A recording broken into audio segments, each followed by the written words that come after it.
Ravi de vous retrouver pour ce numéro spécial de votre magazine Éco-Débat consacré à l'actualité économique sur le continent.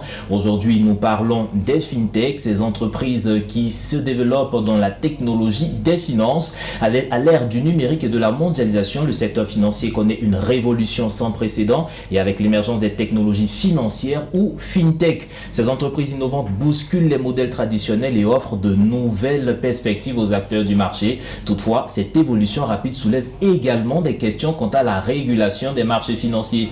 Comment garantir un environnement sain et stable face à ces nouveaux acteurs? On en parle avec nos invités ici. Oumar Diallo, vous êtes le CEO de Oriatech. Merci d'avoir accepté notre invitation. Merci Stéphane, merci de nous avoir invités. Alors Oriatech, très rapidement, Oriatech Technologies, qu'est-ce que c'est exactement? Quels sont vos services que vous proposez? Alors Oriatech Technologies, c'est une fintech des fintech. On fait ce qu'on appelle du fintech as a service. Mais également, en fait, on a un produit qui s'appelle Fintra, fin du mois tranquille. On est à peu près parmi les 5 startups ici en Afrique qui ont démarré ce qu'on appelle du salary advance. On fait des acomptes sur salaire.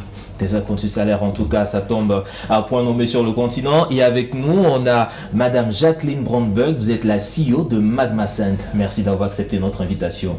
Merci de me recevoir. Alors, MagmaSend, c'est aussi une fintech. Vous, quelles sont vos spécialités? Donc, nous, c'est le transfert d'argent rapide dans l'Afrique intra. Et vous êtes à peu près à combien de pays? Vous couvrez combien de pays sur le continent? Donc, nous avons 8 filiales propres à nous. Donc, Magma dans 8 filiales dans la sous-région et nous couvrons 14 pays pour les paiements. D'accord, alors on va revenir plus en détail tout à l'heure parce qu'on a vu que vraiment le paiement, transfert d'argent, c'est quelque chose qui s'est développé sur le continent africain. Il y a une dizaine d'années déjà, les fintechs, on avait un peu peur. Les banques classiques se méfiaient de vous, difficile d'avoir des financements. Qu'est-ce qui justifie cet état de fait? Pourquoi est-ce qu'on avait autant peur de vous, les fintechs? Alors, l'individu a toujours peur de ce qu'il ne connaît pas. Mais au début, en fait, il n'y avait pas aujourd'hui cet engouement qu'il y a. Également, il faut regarder la population africaine. Elle est composée pour la majeure partie de jeunes personnes. Et au-delà de cela, il y a également la pénétration de tout ce qui est smartphone. Aujourd'hui, l'Afrique a profité en fait d'une faiblesse qu'elle a transformée tout juste en avantage. C'est-à-dire, le taux de bancarisation est tellement faible en Afrique comparé aux autres pays, mais le taux de pénétration du mobile est énorme comparé aux autres pays et tout simplement, les opérateurs se sont rués vers cette technologie-là. Mais justement, est-ce que avec vous, parce qu'on voit une certaine flexibilité dans les services que vous proposez, est-ce que c'est pas quelque chose qui vient un peu en concurrence avec le système traditionnel, les banques classiques? C'est pas ce qui effrayait le système traditionnel? Alors au début, oui. Donc moi, je suis arrivée en Côte d'Ivoire en 2018. Je proposais les services aux banques. On fait du transfert d'argent et aussi les technologies financières pour essayer d'implémenter nos solutions au sein des banques. Et il y avait beaucoup de réticence parce que c'était un peu Madame Abi, vous venez faire notre travail. Et il fallait un peu de temps pour expliquer non, au contraire, on peut être une extension de ce que vous faites parce que nous avons une agilité que vous n'avez pas forcément. Une technologie, pour nous, de développer la technologie, c'est plus facile, l'administration est moins lourde. Donc, entre 2018 et aujourd'hui, une énorme différence. Les banques viennent maintenant vers nous. OK, MagmaSend, on voit ce que vous faites et on veut le faire avec vous. Et justement, je dis, qu'est-ce que vous avez eu à faire? Qu'est-ce qui s'est passé durant ces 10 années pour qu'aujourd'hui, le regard des banques centrales, le regard des banques classiques change mais radicalement sur les fintechs?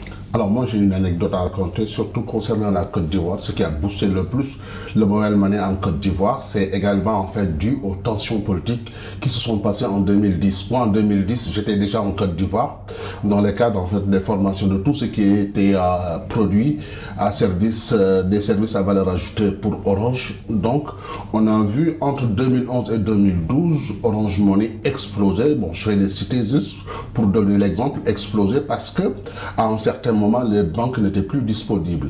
Et quand les banques ne sont plus disponibles, il y avait un vide. Et les gens étaient obligés de retirer de l'argent qu'ils avaient et ils se sont rués tout simplement vers ces mobile money-là. Et ça, finalement, ça a laissé la possibilité à cette marque-là de se développer. Et rien qu'en 2017, cette même marque faisait en fait 17 milliards de francs CFA par jour. Vous voyez, donc C'était lancé, on ne pouvait plus l'arrêter en fait, c'était le progrès, c'était une vague, il fallait tout simplement adhérer. Et en plus de cela, en fait, nous ne sommes pas des concurrents aux banques en réalité. On peut amener les banques là où elles ne vont pas. Et au-delà de cela, en fait, nous ne sommes pas des banques, nous ne sommes pas reconnus par le régulateur pour la plupart. C'est en 2015 que maintenant, en fait, la banque a pensé un peu à réguler et à sortir une loi c'est une instruction de 2015, 008-2015, qui gère tout ce qui est des opérateurs de monnaie électronique. Mais il faut savoir qu'aujourd'hui, comme a dit Madame Abi, les choses, en fait, ne se sont pas faites facilement, mais il y a eu un travail et progressivement la confiance s'est installée. Alors la confiance s'est installée progressivement. On voit que l'instruction dont vous parlez a commencé en 2015, alors que bien avant vous opériez déjà sur le marché. Ces nouvelles normes, cette régulation qui a tendance à se mettre en place, est-ce que vous avez été associé à cette initiative ou bien le régulateur, la Banque centrale, a vu un peu comment vous fonctionnez et il vous impose une certaine régulation pour essayer de canaliser? Il y a eu pas mal de rencontres, il y a des différentes cellules qui communiquent avec les régulateurs et avec les différents ministères de finances pour comprendre. Je pense que la raison pourquoi aujourd'hui il y a beaucoup de lumière sur les fintechs, c'est qu'on a reconnu dans l'optique pour la Banque centrale, c'est l'interopérabilité. Et ils ont en fait aujourd'hui reconnu que les fintechs peuvent le faire, et très bien d'ailleurs. Et donc c'est vraiment pour avoir une cohésion, une collaboration qui est plus saine entre tous les opérateurs. Une collaboration saine, mais permettez-moi cette question parce que on va dire depuis quelques semaines, depuis quelques mois, c'est tout ce qui est corruption, lutte contre le blanchiment de capitaux, c'est vraiment en vogue actuellement sur le continent. Beaucoup d'initiatives sont prises. Est-ce que justement on ne sentait pas qu'au niveau de ces fintechs, peut-être il y avait des histoires de blanchiment d'argent, de corruption, et ce n'est pas une manière pour le régulateur de voir ce qui se passait et de contrôler? Alors moi je peux parler qu'au nom de ma fintech. C'est vrai que c'est quelque chose qui est d'actualité, mais ça compte pour les fintechs et pour les banques. N'oublions pas que toute fintech travaille avec une banque. L'argent des fintechs passe par les banques, passe par les opérateurs. Et moi encore, j'ai une autre anecdote en faisant une due diligence pour entrer en partenariat avec une banque de la place, on s'est rendu compte que nous avions plus de sécurité et plus de certificats que la banque en avait. Donc, on a ce qu'on appelle PCI DSS. Donc, c'est la sécurité des transactions que vous avez sur votre plateforme. La protection à données à caractère personnel, même notre AML, donc nos procédures de lutte contre le blanchiment d'argent et autres, étaient plus renforcées que celles de la banque. Et ça nous a étonnés. Et moi, j'ai dit à mes collaborateurs, vous voyez, il ne faut pas avoir peur des banques parce que nous, si on sait très bien ce qu'on fait. La petite histoire, c'est qu'avant de venir en Côte d'Ivoire, j'ai fait 10 ans à Londres dans une fintech et dans le transfert d'argent. Donc, j'étais déjà habituée à tout ce qui est conformité et contrôle avec la FCA. Donc, c'est un petit avantage que nous avons eu. C'est un avantage. Alors, je me tourne vers vous, monsieur Diallo. Cette instruction, cette loi, cette norme, en tout cas, une fois qu'elle est mise en place, vous, comment vous l'accueillez? Est-ce que cette régulation vous permet aujourd'hui de mieux travailler sur le terrain ou il y a des freins encore?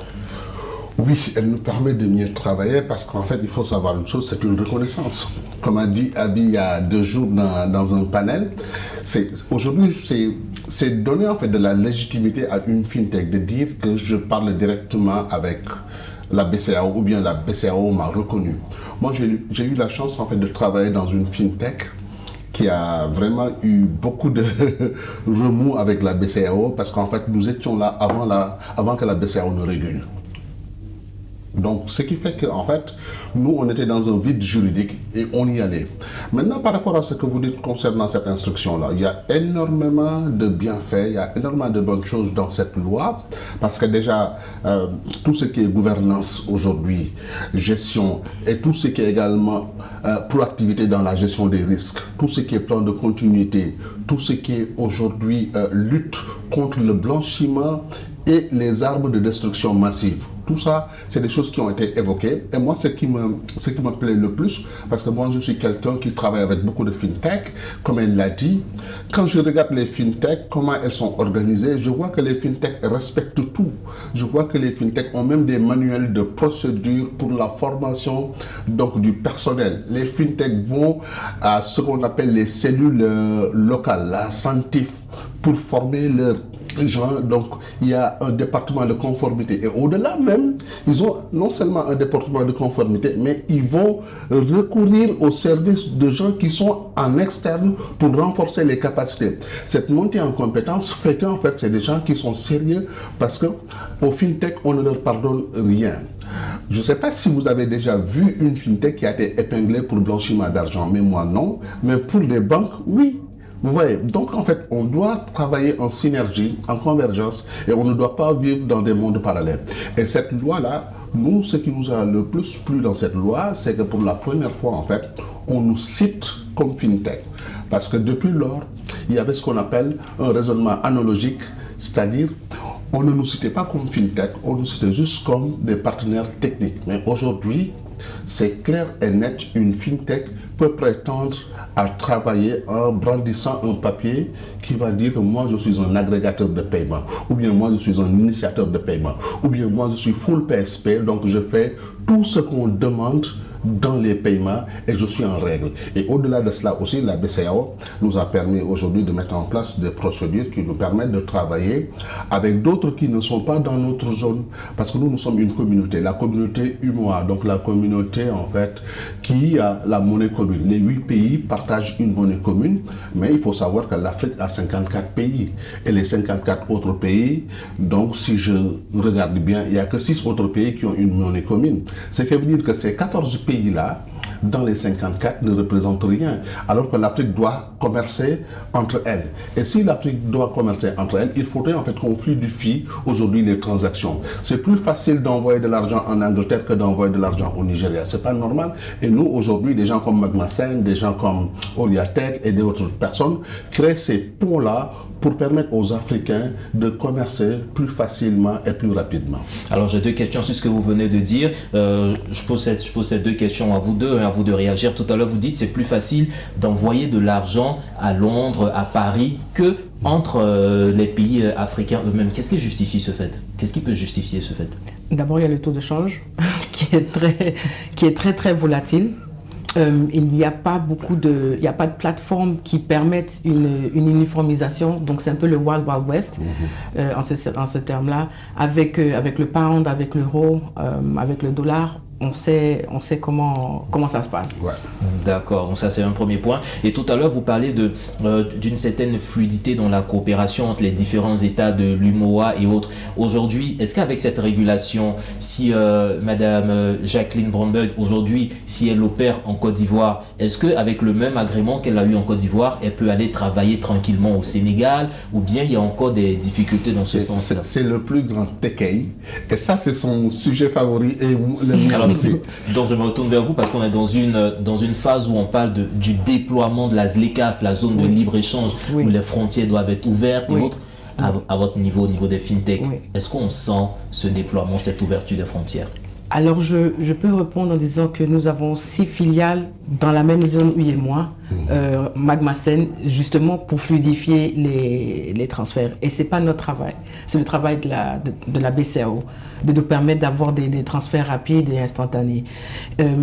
Aujourd'hui, c'est un problème et comme on l'a entendu sur le panel, si tu as ta licence avec la Côte d'Ivoire, il va toujours falloir aller à chaque ministère de Finances pour avoir l'autorisation d'opérer de la même manière dans les autres pays. Donc c'est un problème. C'est pas très fluide, c'est pas très simple. Tout à fait. Mais en plus... Tout à fait. En fait, nous, pour compléter ce qu'elle vient de dire, parce qu'elle vit ça, elle est au cœur, en fait, de ce métier-là. Mais nous, au Sénégal, on a une association qu'on a appelée Sen Startup. On a récemment, en fait, organisé, donc septembre de l'année dernière, quand ils ont parlé de ça, nous avons convoqué tous les ténors, ainsi que toutes les banques. On a convoqué également, on a essayé également d'inviter la BCEAO pour qu'on parle ensemble, pour qu'on ait en fait cette convergence-là. Parce que nous avons trouvé que ce n'était pas pratique d'être en Côte d'Ivoire, de faire tout le dépôt, le faire ici en Côte d'Ivoire, et qu'on a 7 autres pays, on doit refaire la même chose dans les 7 autres pays.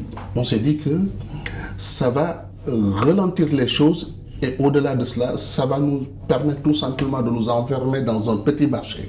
Ce qu'on veut, c'est qu'il y ait une convergence et une logique. quand une fintech aujourd'hui dépose en Côte d'Ivoire et reçoit l'agrément en Côte d'Ivoire, que cette personne-là puisse opérer dans les 8 autres pays. En réalité, nous les fintech, on est beaucoup plus fluide et facile et flexible dans l'intégration africaine que nos politiques. Nous, en fait, ce qu'on demande à nos politiques, c'est juste en fait aujourd'hui de nous aider à mettre un cadre légal qui nous permet tout simplement de nous épanouir dans ce travail-là. Alors, mais justement, là, je repose encore ma question. Quand vous allez solliciter ces agréments, il y a des coûts. Est-ce que ces coûts sont véritablement importants? Est-ce que ça se répercute sur les prix de vos services après? Ou bien c'est que la paperasse qui est lourde? Ça peut se répercuter puisque ça vient avec un coût. Donc se mettre tout en conformité, ce que demande aujourd'hui. Donc il y a 2 nouvelles régulations. Il y a le 001-2024 de la banque. Donc il faut un certain capital pour opérer à différents niveaux. Donc là où Magma opère, il faut un capital de 100 millions. Donc déjà, il y a une restructuration à faire. Il y a différents autres éléments qui rentrent en compte. Il faut avoir un agrément RTCI, il faut avoir... il y a beaucoup de différentes choses administratives, étapes administratives qu'il faut faire qui coûtent beaucoup d'argent. Donc ce n'est pas donné à tout le monde de pouvoir le faire. Si vous êtes une nouvelle start-up, vous avez une superbe idée, ça serait peut-être très compliqué et sinon impossible d'accéder à ces licences-là.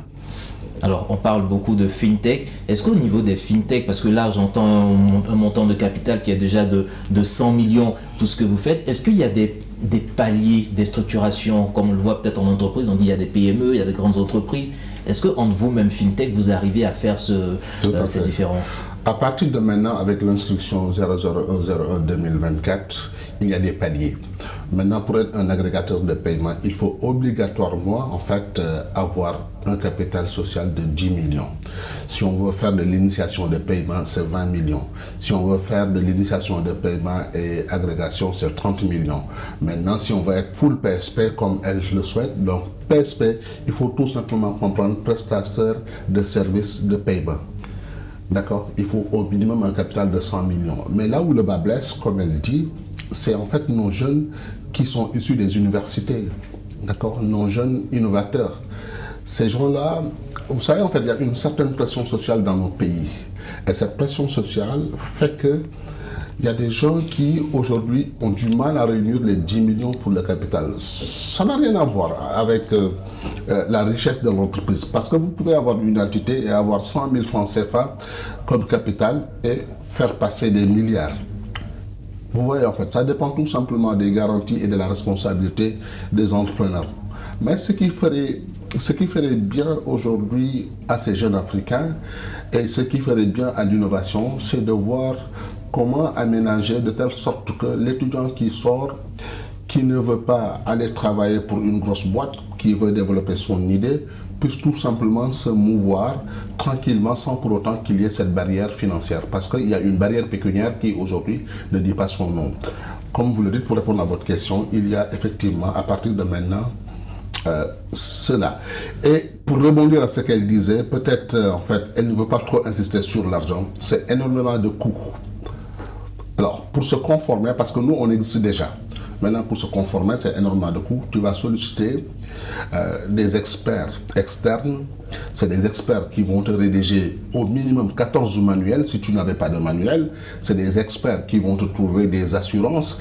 L'assurance aujourd'hui, la moins chère des responsabilités civiles pour une entreprise, c'est 700 000 francs CFA. La moins chère, j'ai dit, c'est 700 000 francs CFA. À défaut, tu devras aller dans une banque. Moi, j'ai un de mes partenaires, j'ai dû déposer 50 millions de francs CFA pour avoir ce qu'on appelle l'attestation des fonds.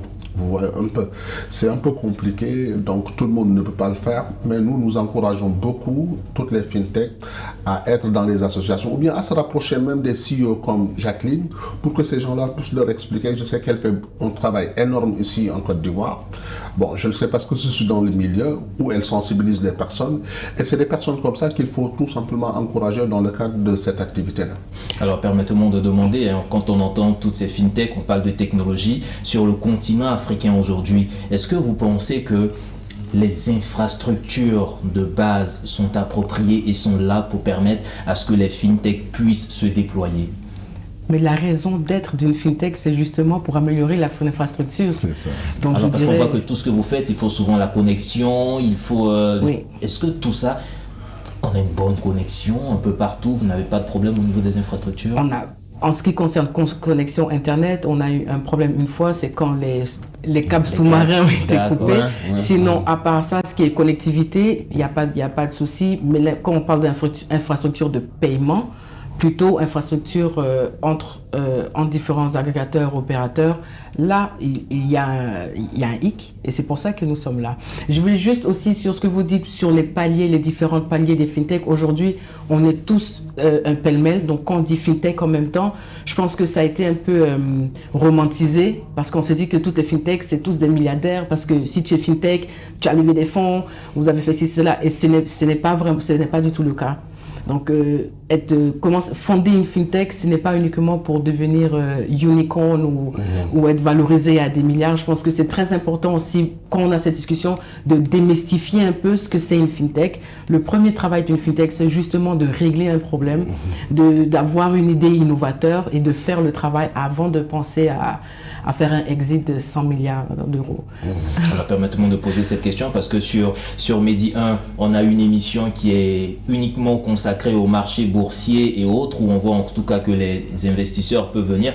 Est-ce que les fintech aujourd'hui, au-delà du système classique des banques traditionnelles, est-ce que vous allez vers les marchés boursiers souvent pour solliciter des fonds?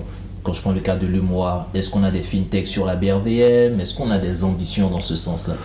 Alors, on a des exemples. L'exemple le plus patent, c'est Wave, qui a reçu en fait de l'argent, non pas des marchés boursiers, mais plutôt en fait de l'AFC, qui est en fait la branche financière de la Banque mondiale, donc, ou bien même de l'ONU, qui a donné, je crois, 90 millions de dollars.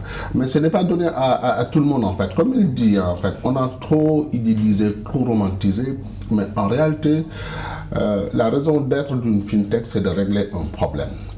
C'est vraiment l'inclusion financière. C'est de permettre à tout le monde de pouvoir faire des transactions facilement avec une certaine fluidité et flexibilité. D'accord. Alors, on arrive pratiquement au terme de cette émission. Ma dernière question, en tout cas, que je vais partager à vous deux. D'abord, c'est comment est-ce que vous voyez l'avenir des fintechs sur le continent? On a beaucoup parlé de services de paiement, de transfert d'argent et autres. Est-ce que c'est à cela seulement que va se limiter les fintechs ou bien il y a encore des voies non exploitées ou non explorées sur le continent? Le continent ou notre région? On va aller sur notre région d'abord. Oui, parce que si on veut, on ne peut pas se comparer à tout le continent. Nigeria, Kenya, Afrique du Sud, ils sont à des lumières d'années de nous.